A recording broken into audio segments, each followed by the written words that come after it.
It's an honor to have these very distinguished people alongside of me, not behind me, alongside of me. I would never say behind me because they're not behind anybody. They're great. This morning I'm thrilled to sign the Secure America Act to immediately and fully fund the Department of Homeland Security through the end of my term. So we won't have that to be talking about anymore, Lisa. No, we will not, sir. We'll give the heroes of ICE and Border Patrol, and that's what they are, they're heroes, what they have to go through to keep us safe, the support and resources they need to defend our borders, protect our homeland, and to keep America safe. I want to thank Speaker Mike Johnson. He's incredible. Where is Mike Johnson? Right here. Mike, you're doing an incredible job. Not a big majority. Just rather have 40 or 50. I don't think you'd know what to do. We have. No. He'd say, "What are we doing?" That'd be no fun. He's done an amazing job. Acting Attorney General Todd Blanche, and Todd is up, and I hear he's got tremendous support in the Senate, and he's got tremendous support everywhere. Actually, he's doing a fantastic job. And Secretary of Homeland Security Mark Wayne, where's Mark Wayne? Right here, sir. He gave up his Senate seat. He had a guaranteed seat for the next 40 to 50 years. And he gave it up to be Homeland Security because he just wanted to serve. Yep, Be you're part of the amazing. administration. Amazing. As well as Senate Majority Leader John Thune and Senate Majority Whip John Barrasso, who's here, I think. Yes, John? sir. Yes, sir, Mr. President. And John is, you're incredible. From day one, we got along, Thank you, Mr. right? President. From Absolutely. first day I met him. House Majority Leader Steve Scalise, one of the bravest people. Yeah. And what he went through is incredible, and I actually think it looks better now than he did. We're going to win the game 5 tonight, years Mr. ago. President. Oh, is it tonight? Tonight. With the baseball, I'll be watching 7:05. that. And House Majority Whip Tom Emmer, who is an unbelievable leader, actually. He's just so highly respected, and he's in Minnesota, and he's ripping them because he knows what's going on. I mean, it's you have your chance now, Tom, because people have really found out about it. Wow, So thanks to you. I want to thank Thanks you. For to the you. work. No, but he's working with our people. They look like Elliot Ness. It looks like Elliot Ness and the gang up there, right? They're finding billions of dollars of fraud, and Tom Emmer is really helping us. Thanks, Tom. Thank you. And thanks as well to Senators Lindsey Graham, who had a big victory last night. He won by a lot. And no runoff, no nothing. They had a lot of very capable people running against him, and he just blew them away. So Lindsey Graham, congratulations. And Chuck Grassley, Rand Paul, who's here. Hi, Rand. Boy, oh boy, it's nice to have Rand. It's a good thing to have Rand. He knows what's important. Eric Schmidt has been an incredible senator, wherever you may be, Eric. He's tall enough. He's usually not too hard to find. And Bernie Moreno. Is Bernie here? Yes, sir. Where's Bernie? Hi, Bernie. What a job, right? Absolutely. So how's the race going in Ohio? You're very popular there, and you'll drag every Republican I across the hope finish so. line. Well, I love Ohio. We won by a lot, but you ran an incredible race. It was. A big assist. They weren't giving him a big chance, and he ended up winning quite easily, right? So Thank you. It was great. We're also pleased to be joined by Representatives Lisa McClain, Jody Arrington, and Jody. Where's Jody? Jody? President. You're doing a great job, Jody. Favorite budget chairman. Garbarino, Laura Lee, thank you. Riley Moore, a newcomer who's doing really well. Guy Reschenthaler, Derek Van Orden, as well as Angel Sister Chris Story. You know that? Yeah. Fantastic. And we appreciate it, Chris. We appreciate it. Thank you. For more than, thank you very much. Appreciate it being here. Gone through a lot. For more than 100 days, congressional Democrats tried to block all funding for the Department of Homeland Security in a reprehensible attempt to throw open the borders of the United States of America. They want to drag us straight back to chaos and crime of the crooked Joe Biden administration, one of the most corrupt administrations, probably the most corrupt ever. Nobody's ever seen anything like it. And we're not going to let them do that. I have to say that Washington just had some crime numbers out, and it's the lowest number, best crime numbers that we've had, they say, in 58 years. So we went from being a crime-ridden city, our capital, and being a crime-ridden place, to being among the safest cities in the country. I'm so happy. And you're big beneficiaries because most of you live here. You hear all the time, the press, the media, and even actually some of the media, a couple of people that would not suspect. A couple of people truly treat me unfairly, but they came up and they thanked me because it's so much. We have a safe city now. We also have a beautiful city. We had 22 fountains. Every one of them didn't work. One of them, probably the best was one that hasn't worked for 50 years. That was about the best. They've all been out of commission for 50 years or more. Can you imagine that? They were graffiti strewn, grass growing through the cracks, and they were in terrible shape. And all 22 have now been opened, and the most magnificent possibly of all, the one in front of Union Station is beautiful. You see that? It was all graffiti all over the place. We, through a lot of work, we got it looking maybe better than it was the day they put it in. But the one that they're all talking about is the almost 2,500 foot long. That's taller than any building in the world, actually. There's no building that's 2,500 feet tall, I don't think. But it's like twice the height of the Empire State Building, as an example, and much wider. So we just got that open last night. We went to do it before July 4th, and it is incredible. It's called, it was originally called, 1922 it was built, it was called the Reflecting Pond, or the Reflecting Lake, some people called it. But it was supposed to be a reflection. It never worked from 1922 because there was stone on the base, and no matter what, it always leaked because you have stone and you have lots of crevices. We have nice stone out there, but if you go between the stone, it leaks. And so it never really worked very well. And it was a bad color. It was gray. It's concrete and stone, so it was gray. And I had the idea, along with some great people that worked for us. Doug Burgum was fantastic. His group, Greg, everybody. And we worked very hard. But it was going to cost $400 million, and we did it for about $10 million. It was going to take 4 years to build, and we did it in like a month and a half. And we would have had a construction site out there for years, and it wouldn't have worked when they built it. So when they told me what they were going to do, I said, that's not a good idea. I built many swimming pools as a builder. I built hundreds of them. And I got one of our contractors. I had him take a look. And he said, oh, we can do a great job. If you could just give us a decent surface. The surface was inside, so we sandblasted the surface. We fumigated it. We took out 11 dumpsters, big dumpsters, full of garbage. It was all garbage. And some of the garbage was there for years. It was all disgusting, and it smelled. And anyway, we took 11 dumpsters of garbage out. With shovels. We had a shovel inside of what's called a pool or a lake. And got it clean. We then fumigated it. We then sandblasted the entire thing. We washed it, cleaned it, scrubbed it, sandblasted it.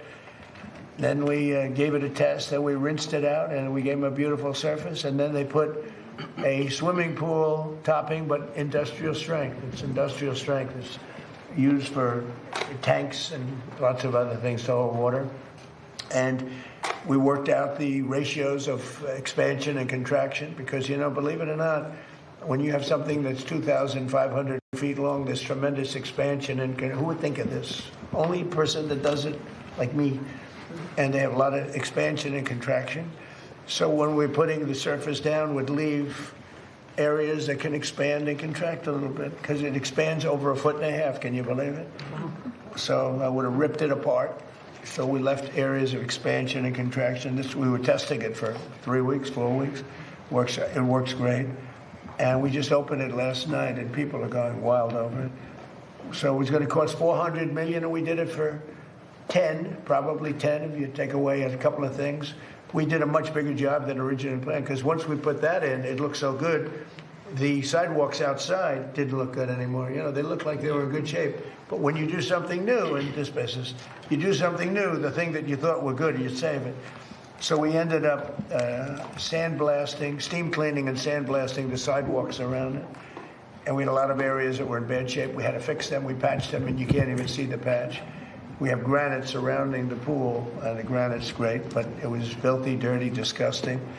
And it was broken in some cases. We were able to carve out pieces from other pieces that were identical and put them in, and you can't even see the seam. And it's like it's in better shape than it was when it was built. I told you, from 1922, never worked because it always leaked. because it had a stone base. The water leaked through the stone. So we're very proud of it. It's going to be great. Now we're doing a new surface on the World War II fountain because the surface is so bad. And that'll be done during the next couple of, we're going to start it in a week or so, finish it very quickly. But we've done a great job. And the city is, everyone's coming up to me saying, the city is so beautiful. So we have 22 fountains that none of them worked. The earliest, I'm telling you, is 50 years. For 50 years, some of them haven't worked for 100 years. But we have fountains that were not working and were disgusting and dirty. And they're all beautiful now, every one of them. We also took care of a lot of the monuments, not fountains, but monuments, and they're all in good shape. Some of them are being finished up now, and it's incredible. And my goal was to get it all done along with Interior and others that worked with us to get it done before the July 4th date. July 4th was a very important date, so that was the date we looked at, and we did a hell of a job. But everybody's looking at that reflecting pool. They can't believe it. Reflects. We used a dark blue.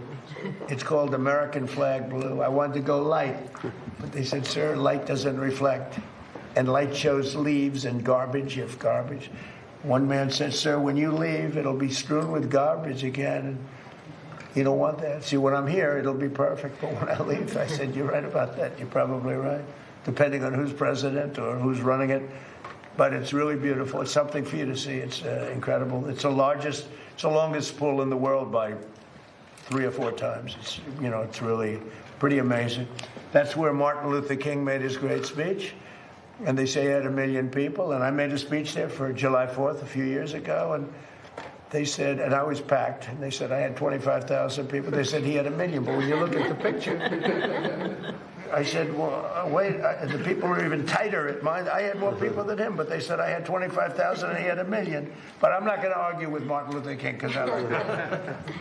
But the Secure America Act provides $38 billion to ICE, $26 billion to Border Patrol to ensure these critical law enforcement agencies have the necessary resources to do their jobs, protecting our borders and getting criminal aliens out of the country. And starting on day one of my administration, we took the most dangerous, unsafe, violent, and open border people out of this country. We got them out.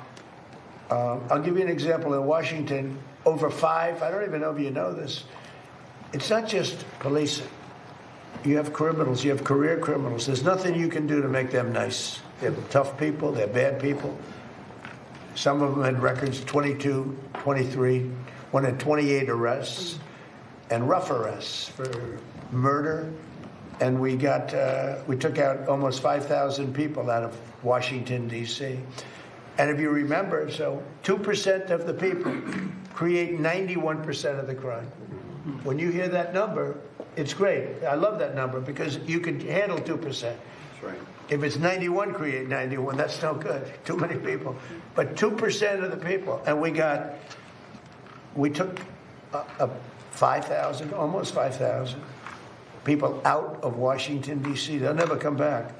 In addition, the National Guard, and we worked with the police department, law enforcement, was great. And we have a very safe city. Everyone's going out to eat now. Restaurants were all closed. They were all closing. The few that were open were closing. And now you can't get a restaurant in Washington. Everyone wants to have a restaurant there. It's a whole different. So it's something we're very proud of. New Orleans, the same thing, by the way. It's a little earlier in the process. But if I got a call from your governor, I got a call from Steve. And they called me together, actually, and they said... Safest Mardi Gras? They said, we've never had a Mardi Gras like that. They had the lowest crime they've ever had in the history of the Mardi Gras, which has been going on for a long time. But they usually, Steve said, they usually have numerous numbers of murders. And they had none, but beyond murders, I heard it was the best you've ever had. Right? It really was. A great Super Bowl, too, that you're at. And Memphis, and that's going to be great for the Super Bowl, because we'll keep it that way. I think you're bidding on the Super Bowl coming in 2031. Yeah, and it's going to be, now you can really say it was a safe city. And the other one is Memphis. Crime is down 77%. Can you believe it? People are calling me up, friends that were leaving Memphis. They were all leaving, and now they're staying. And the governor's, everyone's thrilled. It's amazing. And if they would call me for Chicago, we'd straighten out Chicago so fast. We'd straighten out New York fast. We'd straighten out Los Angeles fast. We do it really well. And part of it is you have to get the really bad ones. You have to get the career criminals out because they'll hit you hard, and they ought to get rid of, by the way, cashless bail. You ought to do that as soon as possible.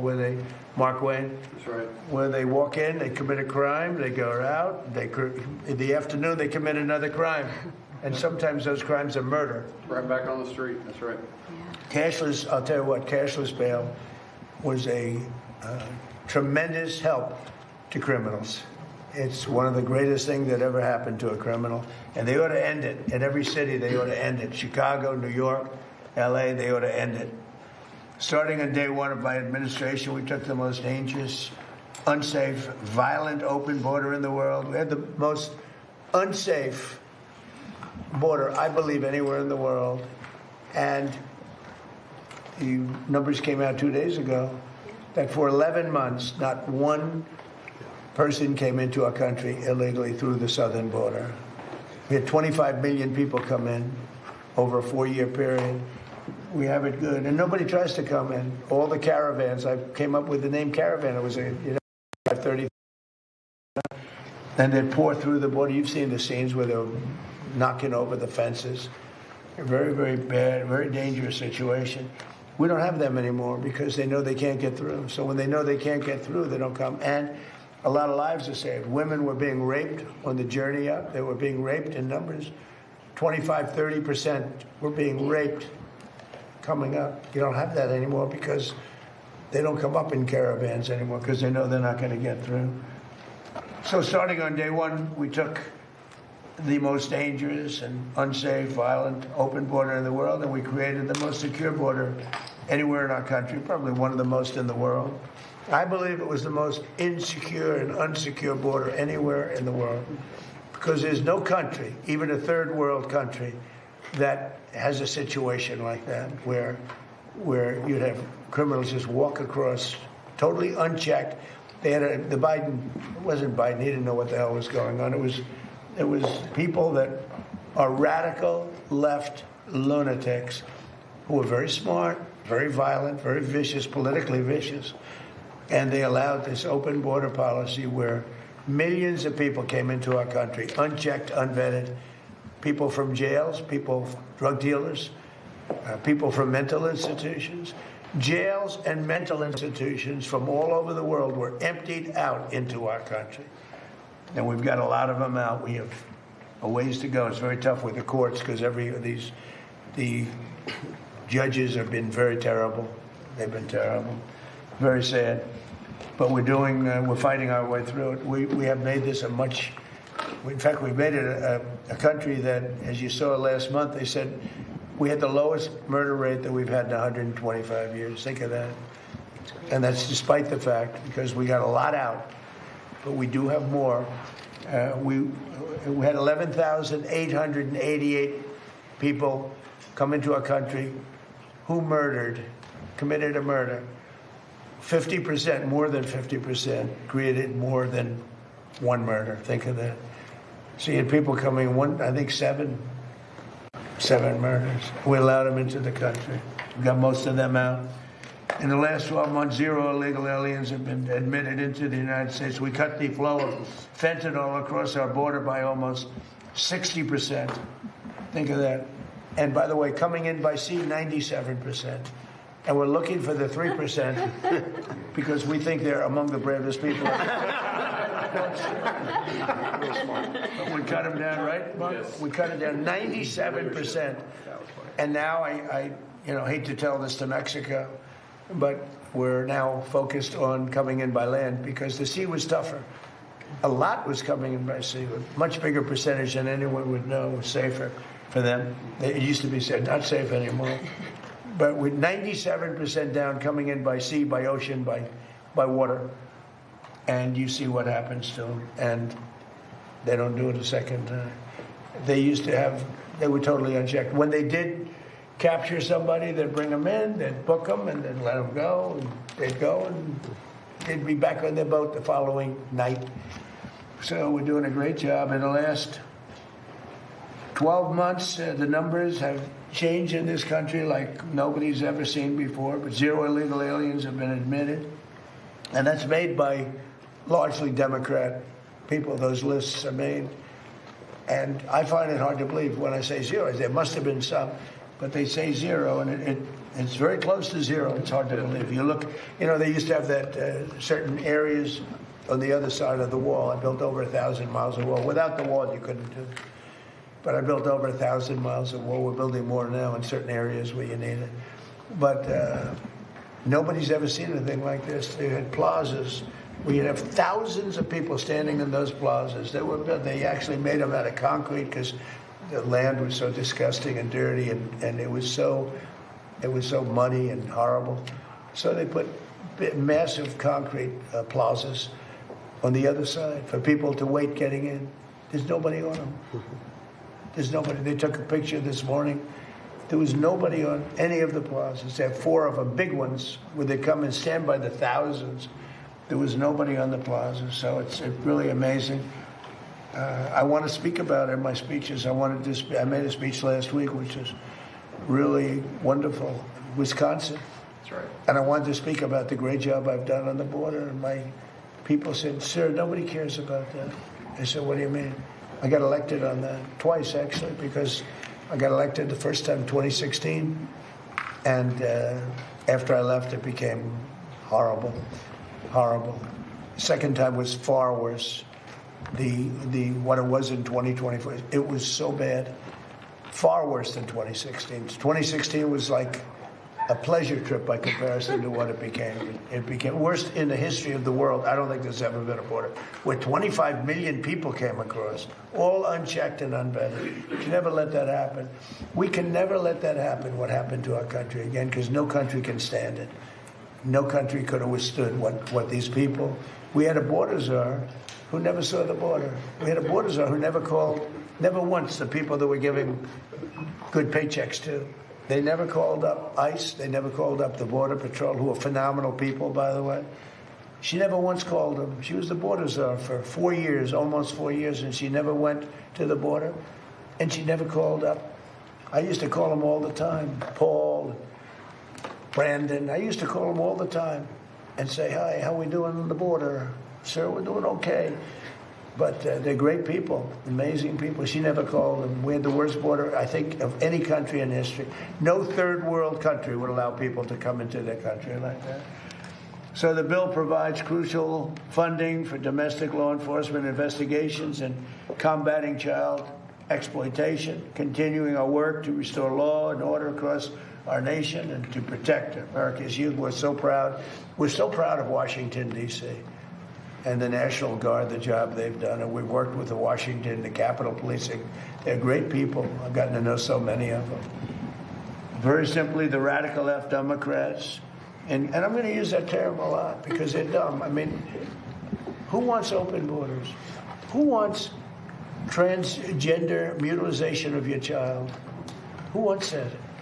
Who wants men playing in women's sports? They're dumb. They're Democrats. They have the worst policy of anybody. I watched that thug that's up in Maine. He's a thug. And they're trying to make excuses for him. I mean, he's worse than any human being that's ever run for office, probably. I don't know him. I don't want to say bad, but I just look. I mean, nobody's ever had a record like that. And you'll have Schumer. He goes crazy over this or that, or Epstein. This guy. Why aren't they talking about him? He said, "Well, we don't know, but this guy's got a rap sheet. I've never seen anything like it. He's a thug. I know thugs. I had to deal with thugs. I built a lot of buildings. I dealt with the toughest people on earth. I dealt with worse than thugs. This guy's a thug. He's a low-level thug. And he's running to be a senator, to work with Eric Schmidt. Great, Eric will handle him, I think. He's not getting To there. be with Barrasso, who the hell do we have to be with Rand? Now, Rand would be very interesting with him. Rand would figure it out, and he'll put him away. But this is a thug. He's a cheap, no good person. And I watch these senators, the Democrats, and, well, we don't really know. You do know. He's as bad. I've never seen a person like that run for office. And the guy from Texas, different, but he's terrible too. He's terrible. These are radical left communists. But I watched this guy this morning, and he was so bad. He was so bad. He's a bad guy, just a bad guy. He must be laughing up his sleeve when he looks at these idiots going like Schumer, well, he's okay, he's okay. He's not okay. Can you imagine if the Republicans had him? Oh, my God. How about if we had him, John? So, Wouldn't let it happen. well, I really believe it. If it meant losing the Senate, you would not let that happen. Correct. It's just a terrible thing. I mean, I watch it happening. It's unfolding. It's really history because there's never been a guy like that that's ever run for office. And at any level. I don't think at any level. And the excuses, they come up every day. Somebody comes forward with really proven stuff. Even his business, he's not a businessman at all. His parents supported him. Guy's a loser. Other than that, he might be a very nice guy. But very simply, the radical left Democrats, and I look forward to the day when I don't call them Democrats anymore. And I won't if they do their job. If they want to stop crime, if they want to lower taxes, if they want to do the education, the good things. There's so many things we can do together. I look forward to the day that I don't call them Democrats anymore. And there'll be that day, I hope. But they're in Congress and they voted with the cartels, the terrorists, the gang members, the drug dealers, the human traffickers, the child predators. And our great Republican majorities voted to protect law-abiding American citizens. I mean, they voted to raise your taxes. They voted for men and women's sports. They voted in favor of men participating in women's sports. It's ridiculous. They voted for the transgender mutilization of your child. They voted for all these things. They voted for open borders. So bad. One of the worst things that's ever happened in this country. Hardest thing to cure. Because we had 25,000 people. Remember this, because countries set those people up. When countries put people into a cartel, through the cartels, they put them into a whole group of 10, 15, 20,000 people that come in. They're not giving you their